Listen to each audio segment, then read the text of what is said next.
Les armes avec lesquelles nous combattons ne sont pas charnelles, mais elles sont puissantes. Des armes de puissance. Des armes habilitées à nous donner le succès. Des armes qui feront le travail. Elles sont puissantes par Dieu. Et remarquez ce que font ces armes. Elles renversent les forteresses. Elles vont s'occuper de tous les problèmes qu'il y a entre vos deux oreilles. Je pouvais les voir avec les yeux de mon cœur. Vous savez, beaucoup d'entre vous pourraient être guéris si vous vous voyez vous-même guéri avec les yeux de votre cœur. Merci d'écouter cet enseignement de Creflo et Daffy Delard. Notre but est d'apporter une compréhension de la grâce de Dieu et de créer un changement. Maintenant, écoutez la parole de Dieu, partagée avec savoir et simplicité, et laissez-la changer votre vie.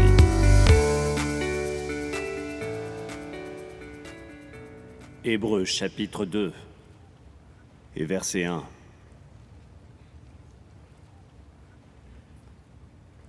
Vous êtes prêts ?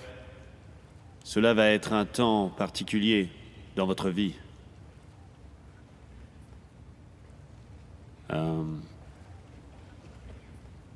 Je n'ai aucune idée des défis que certains d'entre vous peuvent rencontrer. Mais je sais qu'il y a parfois il y a cette tentation de se demander quand est-ce que Dieu va faire ceci. Ce n'est pas que vous n'avez pas la foi, ce n'est pas que vous n'y croyez pas, mais il semblerait que cette chose ne va pas s'arrêter d'ici quelque temps et vous voulez juste savoir si vous faites les choses comme il faut. Et je pense que cela va vraiment vous aider. Les temps où vous demandez, c'est comme ça que je le décris, les temps où vous vous demandez. Et des fois, vous devez vous assurer que vos questions ne vous éloignent pas de la parole de Dieu. Le verset 1 dit « Par conséquent, nous devons prendre encore plus au sérieux les choses que nous avons entendues, de peur qu'à tout moment, elles nous échappent. » La version amplifiée dit « Puisque tout ceci est vrai, nous devons porter une plus grande attention que jamais aux vérités que nous avons entendues, de peur que nous ne soyons entraînés loin d'elles à la dérive. »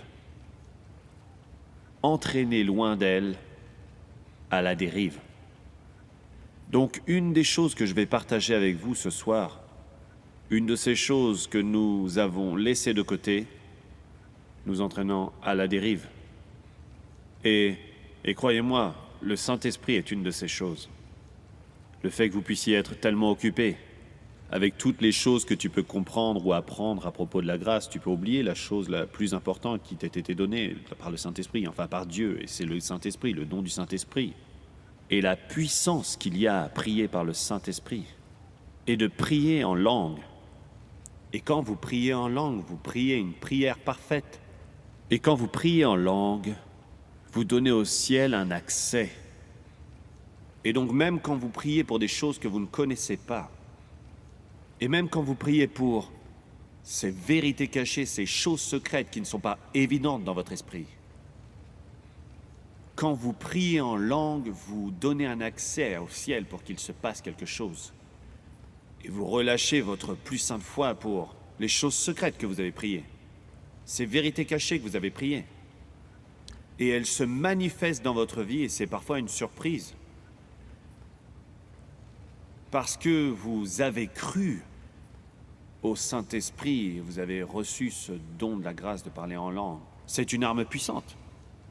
C'est une arme puissante pour le peuple chrétien.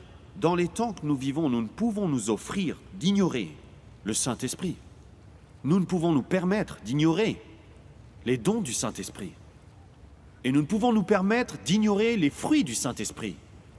Dans toutes les choses que nous avons reçues, et Dieu nous a donné le don du Saint-Esprit pour être un autre consolateur, pour nous conduire et nous guider dans toute la vérité et dans tout ce qu'il nous a dit. Les dons du Saint-Esprit. Donc, venez avec moi dans 2 Corinthiens. Et on veut s'assurer de ne pas laisser de côté les choses qu'on a déjà entendues. 2 Corinthiens, chapitre 10, et regardons le verset 3.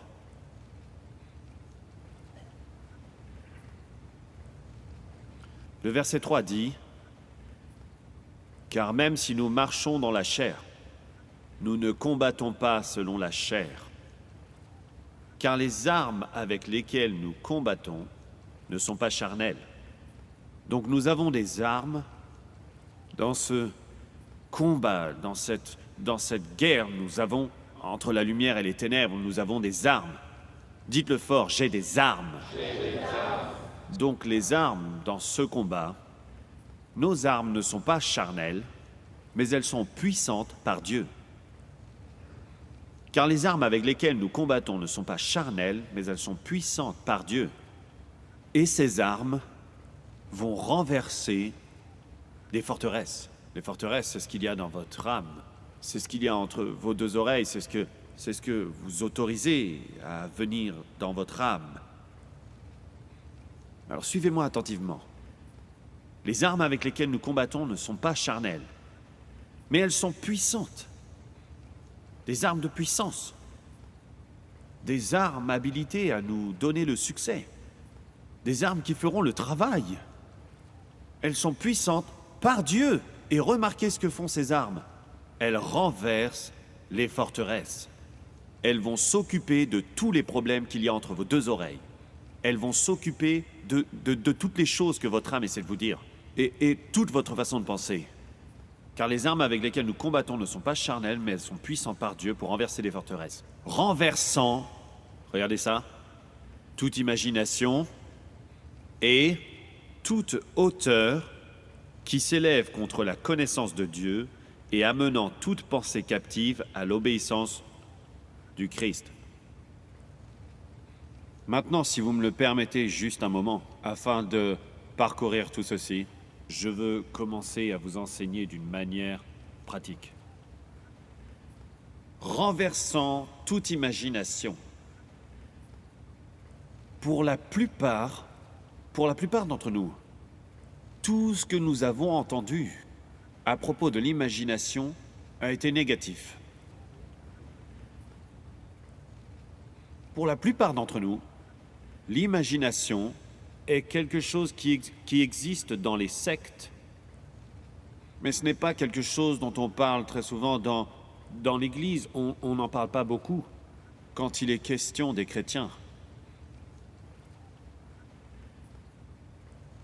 Mais cela peut être la plus puissante des armes, ou l'une des plus puissantes des armes. Je ne dis pas que c'est égal au Saint-Esprit, je veux dire le don du Saint-Esprit est sans égal.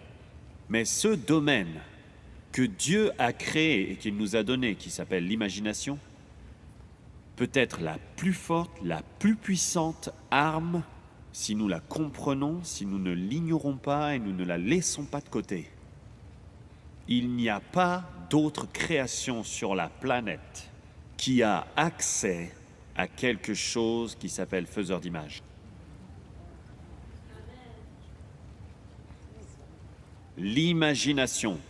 Maintenant, les armes qui renversent toute imagination, évidemment, sont les imaginations qui vont à l'encontre de la parole de Dieu. Et si cette arme ne renverse pas l'imagination qui va à l'encontre de la parole de Dieu, cela va causer une manifestation physique de cette chose, même si c'est négatif. Parce que cette imagination est forte, elle est puissante. Et Dieu a créé l'imagination. Et utilisée en accord avec la parole de Dieu, cela peut amener à l'existence. Les choses qui sont situées à l'intérieur de vous vont apparaître à l'extérieur. Je sais de quoi je parle. Je vous assure que Dieu m'a parlé à propos de ça. Il dit, à chaque fois, il m'a fait retourner à toutes ces choses. Il m'a dit, qu'est-ce que tu as fait en premier? J'ai dit, ta fille et moi avons eu une image, et nous avons eu une parole, et donc on s'y est mis jusqu'à ce que nous puissions nous voir le faire. Et il semblait que rien ne stopperait cela. Et quand je suis retourné, sur plus de 30 ans, il n'y a pas une fois Pas une chose qui ne se soit pas manifestée en résultat de ce que nous avons fait. Pas une seule. Et d'un seul coup, j'ai réalisé, oh Dieu, j'ai laissé ça de côté. Pas une seule. C'était une religion pour moi. La première chose était d'avoir une image. Il me faut une image, il me faut un verset. Et j'ai plus qu'à me mettre au travail. Et je commençais à la regarder, et je commençais à prier dessus, et je la regardais encore, et je priais dessus. Vous voyez, ce sont les choses qui ont fait que j'opérais dans le surnaturel, quand tout le monde était dans le naturel. Mais ils ne croyaient pas, personne ne voulait entendre parler de ça. Ça a l'air un peu sinistre de faire des choses comme ça. Mais je vous le dis, à chaque fois, à chaque fois, à chaque fois et à chaque fois encore. Ça arrivait à chaque fois encore. On prenait une image. On prenait un verset. On mettait l'image sur le réfrigérateur ou quelque part dans la maison.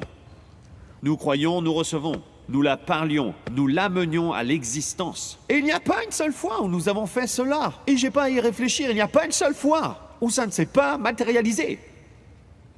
Ce n'était pas basé sur l'argent que nous avions, ce n'était pas basé sur un crédit, ce n'était pas basé sur quoi que ce soit, excepté que ça devait se passer. Cela arrivait, et au regard de ce qui se passait dans la situation naturelle, rien dans le naturel pouvait stopper ça. Ce que nous nous voyons en train de faire.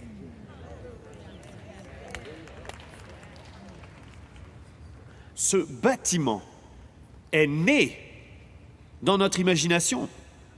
La première chose qu'on a fait pour ce bâtiment, nous avons créé un modèle afin d'en voir tous les détails. Et nous avons pris une photo, comme ça on pouvait la regarder. Et on parlait à la photo, et on mettait le modèle devant nous. Et nous savions qu'il fallait impliquer tout le monde. Visualisez-vous en train d'y entrer. Et des fois, j'ai juste fermé les yeux. Et je me suis vu marcher dans ce bâtiment. Et je vous le dis, il n'y avait rien. On n'avait pas l'argent, on n'avait pas le crédit, on n'avait rien du tout. Mais on avait notre imagination. Et cette imagination, peu à peu, a créé ce bâtiment. Et il était payé juste comme dans notre imagination.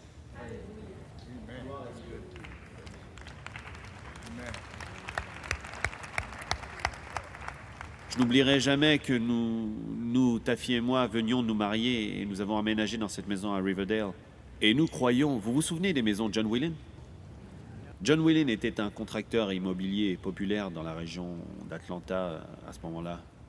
Nous avons vu cette maison et elle était à Fayetteville, alors on est allé la voir. Le prix était bien trop élevé comparativement à nos moyens, alors nous avons demandé à la dame une brochure de la maison. On savait ce qu'on allait faire. On avait la brochure de la maison.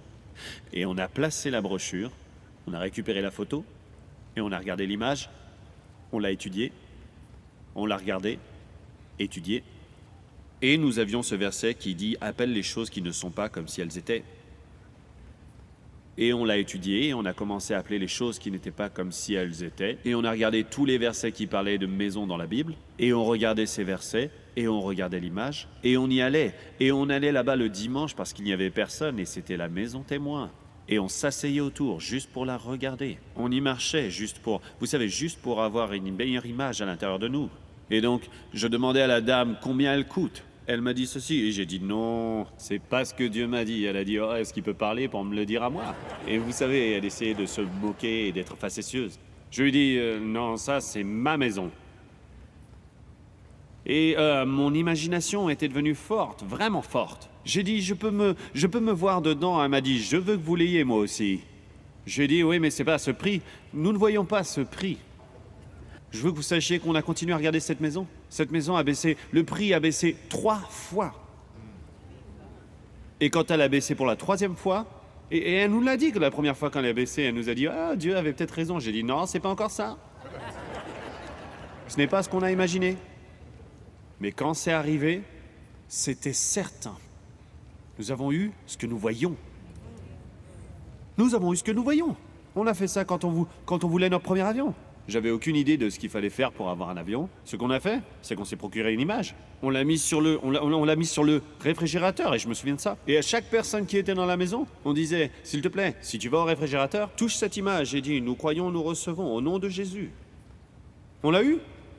Je ne parle pas d'un autre avion, je parle de l'avion qui était là sur cette image. Et cela nous est arrivé encore et encore. Et pour ce qui est du dôme, on a pris la photo, Attendez, retournons avant le dôme. Avant que la chapelle qui est à côté, vous voyez le bâtiment? C'était à vendre. C'était premièrement l'église baptiste d'Atlanta. C'était en vente, alors je me suis procuré la photo. Et je m'asseyais et je priais en langue. Et je regardais cette chose et je fermais les yeux et je pouvais... Peut-être que vous ne pouvez pas imaginer cela. Et il y avait des vitraux. C'était des fenêtres avec des vitraux et je pouvais compter chacun des carreaux. Et donc je fermais les yeux et je pouvais les voir avec les... Et maintenant je vais le dire, avec les yeux de mon cœur. Je pouvais les voir avec les yeux de mon cœur. Vous savez, beaucoup d'entre vous, pour être guéris, si vous vous voyez vous-même guéri avec les yeux de votre cœur. Beaucoup d'entre vous pourraient prospérer si vous vous voyez prospérer. Avant d'ouvrir les yeux pour le voir, est-ce que vous pouvez le voir avec ses yeux? Et je l'ai vu. Et on était en plein milieu d'une étude biblique et le Seigneur a dit, c'est le temps de le prendre. Je suis allé là-bas sans rendez-vous. Ils étaient en pleine réunion des diacres. J'ai frappé à la porte. Le pasteur Anderson a dit, pasteur, qu'est-ce qu'on peut faire pour vous? J'ai dit, excusez-moi de vous déranger. Et de venir comme ça, mais Dieu m'a dit de venir vous voir pour vous dire qu'il est temps pour nous de quitter notre appartement pour aller dans une maison. Et il savait de quoi il s'agissait parce qu'on en avait parlé. Et il a dit, est-ce que vous pouvez nous excuser un moment? Et les diacres et lui se sont éloignés et ils sont revenus au bout de 10 ou 15 minutes et ils m'ont dit, est-ce que ça vous irait de vous installer à l'Action de grâce? Et j'ai dit que c'était bon pour moi. J'ai dit, comment on fait pour l'argent? Ils ont dit, on va s'occuper de ça. $2000 par mois, est-ce que ça vous irait? J'ai dit, sérieusement?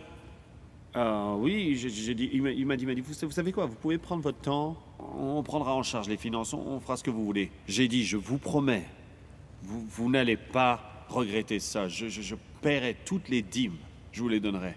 Et qui peut même penser aller dans une église que les propriétaires financent? Ce qui s'est passé, c'est que l'imagination a forcé cette chose à se réaliser. Alléluia. Et ça a résonné en moi. Pourquoi est-ce qu'on limite Dieu en essayant de mesurer certaines circonstances qui doivent être en place dans notre cerveau pour que quelque chose se matérialise alors qu'il nous a donné quelque chose qui s'appelle l'imagination? Oh, je sais qu'il y a des gens qui vont dire « Oh, il faut que je te dise, cette chose sonne un peu bizarre. » Alors allons dans la Genèse au chapitre 11. Genèse chapitre 11.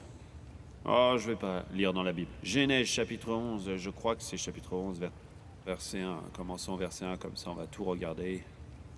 Si c'est pas ça, j'utiliserai tes yeux. Alors regardez, cette chose m'a vraiment frappé aujourd'hui. Cette chose m'a tellement frappé que j'ai dit, Seigneur, je te demande pardon. Pardonne-moi. Je veux dire, même s'il y a 1000 personnes décidées à vous mettre des bâtons dans les roues, ils ne vous stopperont pas.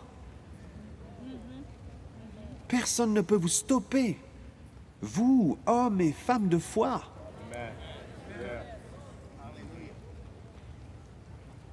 Et toute la terre avait une seule langue et le même langage. Verset 2. Et il arriva qu'étant partis d'Orient, ils trouvèrent une plaine au pays de Shinar où ils habitèrent. 3. Et ils se dirent l'un à l'autre, allons, faisons des briques et cuisons-les au feu. Et ils avaient la brique pour pierre et ils avaient le bitume pour mortier. Verset 4. Et ils dirent, allons, bâtissons-nous une ville et une tour dont le sommet atteigne les cieux, et faisons-nous un nom, de peur que nous ne soyons dispersés sur la face de toute la terre. 5. Et l'Éternel descendit pour voir la ville et la tour que construisaient les fils des hommes. Arrêtez-vous là un instant. Et ça m'a interpellé parce que je me suis dit, attends une minute, là, ils n'ont pas encore construit. Alors qu'est-ce que l'Éternel est venu voir? Il est venu voir ce qu'ils avaient déjà construit dans leur imagination. Ça n'était pas encore construit, parce que si ça avait été construit, ils auraient déjà été là-haut au ciel et ils auraient déjà été là-haut. Et maintenant, regardez le verset 6. Et l'Éternel dit, voici, ils forment un seul peuple, et ils n'ont qu'un seul langage, et ils ont commencé à faire ceci. Et maintenant, ils ne seront empêchés en rien de ce qu'ils imaginent faire. Ils ne seront empêchés, freinés, stoppés en rien de ce qu'ils imaginent faire. En d'autres mots, tout ce dont vous avez besoin pour qu'une chose se manifeste, vous ne serez empêché en rien, vous ne serez restreint en rien. Ce que vous vous imaginez faire, si vous pouvez vous visualiser en train de le faire, alors toutes les ressources nécessaires, les ressources qu'il vous faut pour que ce soit fait, vont arriver. Si vous pouvez vous voir le faire, si vous pouvez vous voir le faire, si vous pouvez l'imaginer. Est-ce que c'est pas amusant? Avant que vous soyez sauvés, comment votre imagination pouvait vous amener dans toutes sortes de problèmes? Vous vous imaginiez toutes sortes de choses. Ah, je peux me voir en train de lui mettre une claque dans la figure. Vous pouviez vous voir en train de faire toutes sortes de choses avec votre imagination. Et pourtant, vous savez que le diable n'a pas créé. Ce n'est pas un créateur, c'est un faussaire.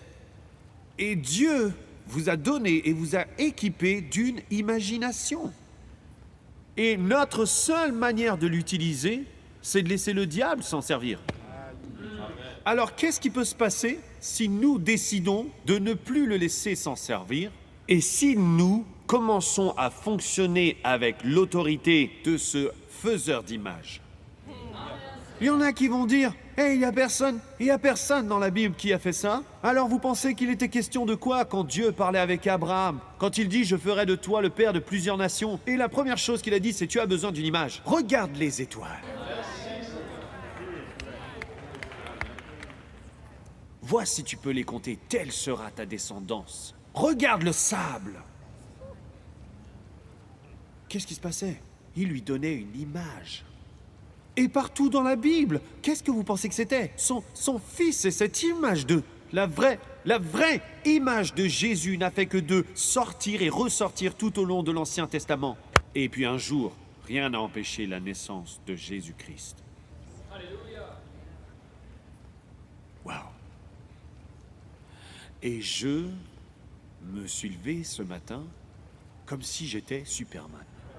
Je me suis levé en disant « Mon Dieu, j'ai le Saint-Esprit, je prie en d'autres langues, je peux prier une prière parfaite, et donc, si je peux me visualiser en train de faire quelque chose, rien ne pourra m'en empêcher. » Et tout à coup, la seule personne dont je dois dépendre est Jésus-Christ. La seule personne dont je dois dépendre est Dieu Tout-Puissant. Tout à coup, ce que cet homme a fait ou ce que cet homme n'a pas fait, ce que cet homme voulait faire ou ce que cet homme ne voulait pas faire, tout ça n'avait plus rien à voir avec moi parce que ne me laisse pas me voir en train de faire ce que Dieu a promis. Ne me laisse pas me voir avoir les choses qu'il a dit que je peux avoir. Ne me laisse pas les voir parce que dès que je les verrai, tout ce dont j'ai besoin et qui doit se manifester arrivera.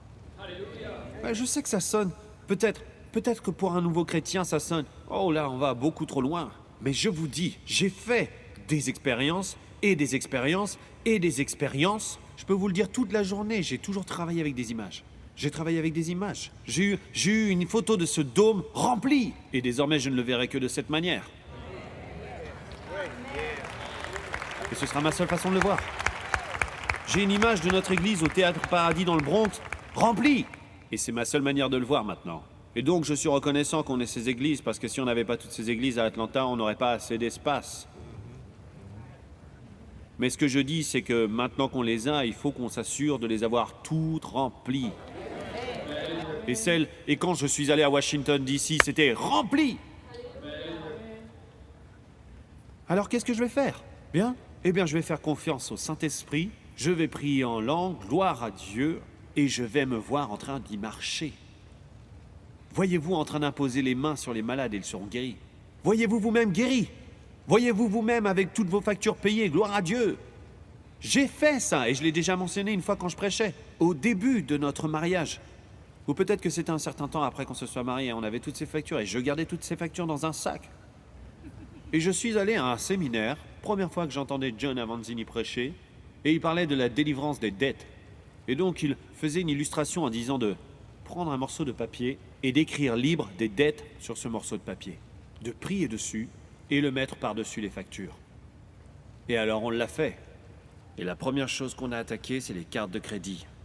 et on a remboursé toutes les cartes de crédit. Mais on ne s'est pas réjoui en disant on a de l'argent disponible. Non, on a pris le montant des cartes de crédit et on l'a appliqué sur la voiture. Et donc on a payé la voiture. Et le montant qu'on mettait sur les cartes de crédit et le montant qu'on mettait sur la voiture, on l'a appliqué sur une autre voiture. Et après qu'on ait payé tout ça, on l'a appliqué sur la maison. Et mon ami, je peux te dire, j'ai regardé dans ce sac un jour et le seul papier qui restait, c'était ce livre de dette. Livre de dette. Et ce qu'il se passait à chaque fois que je regardais dans ce sac, la première chose que je voyais, c'était livre de dette. J'ai commencé à le voir moi-même, livre des dettes. Gloire à Jésus-Christ. J'ai commencé à regarder, livre des dettes. Gloire à Dieu. Amen. Vous voyez ce que je veux dire? Et là, il y en a qui commencent à dire, ah, tu sais quoi? Est-ce que c'est pas un travail de la chair? Ah, tu peux l'appeler comme tu as envie de l'appeler. Ou tu peux appeler ça prendre avantage d'une arme puissante. Je vais utiliser cette arme puissante. Maintenant, est-ce que ça s'est passé en une seule nuit? Non. Mais voici la bonne nouvelle, c'est arrivé. Mais il y a des temps pour méditer la parole. Parce que lorsque vous méditez la parole, c'est là que la force de cette parole se manifeste.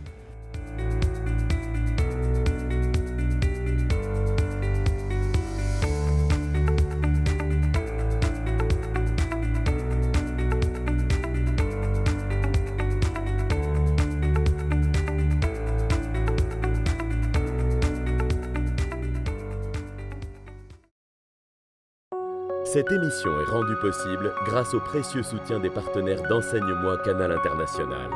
Retrouvez tous nos programmes sur enseigne-moi.com.